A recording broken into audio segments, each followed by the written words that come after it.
Tasavvur qiling, Abduqodir Husanovning to'yi bo'lsa, nimalar bo'ladi? Birinchi navbatda yo Humoda yoki Bunyodkor stadionida to'y bo'lib o'tadi. To'y translyatsiyasi uchun doimgidek sport va zo'r TV talashishgan. Taklifnomalar bo'lsa qo'lda 10 baravardan qimmatdan sotilmoqda. To'yni Xayrulla Hamidov o'zining she'rlari bilan ochib berdi. Bo'lib ham bu kecha e'zoz uchrashuv. Kuyovjo'ralikka bo'lsa Abbosbek Fayzullayev. Albatta. Davrani Bunyodkorda uni asosiyga olmagan murabbiy ochib beradi. Bilardim zo'r bo'lib ketishini, ko'zlari yonib turardi deb. To'yga kelgan Holland, Rodri va Son Hyo-min davrani hech kimga bermay raqsda qizdiradi. Birrovga kelgan Shahlo Ahmedovaga xotinsiz qolgan Pep ko'z olaytirgan. Oston O'runov bo'lsa raqs payti yiqilib jarohat oladi. Anzur Ismoilovni bo'lsa umuman to'ydan xabari yo'q.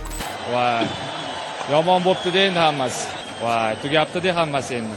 Lutfulla To'rayev Xorazmchada De Bruyne Doku Fodinga dars bersa, Salah jimgina chetda iymanib o'tiradi. Grilish bo'lsa Genrixni topib olib, Qoratovni rosa bosadi. Abdurahmon Fozilov Abduqodirga 42lik Artel televizor sovg'a qilib, hammaga strobar tarqatadi. Latipov bo'lsa doimgidek to'yga ketgan narx bilan andarmon. Mittilar jamoasi to'y tugashiga yetib kelib, bitta rasmcha bilan "Brat, baxtli bo'ling" deb stories qo'yib sekingina qochib qolishadi. Ha, aytgancha men ham o'sha to'yda bo'lganman. Mobodoga to'y 30-fevral kuni o'tarsiz. Like bosib, obuna bo'lib, to'yni tezlashtirib olishga yordam bering.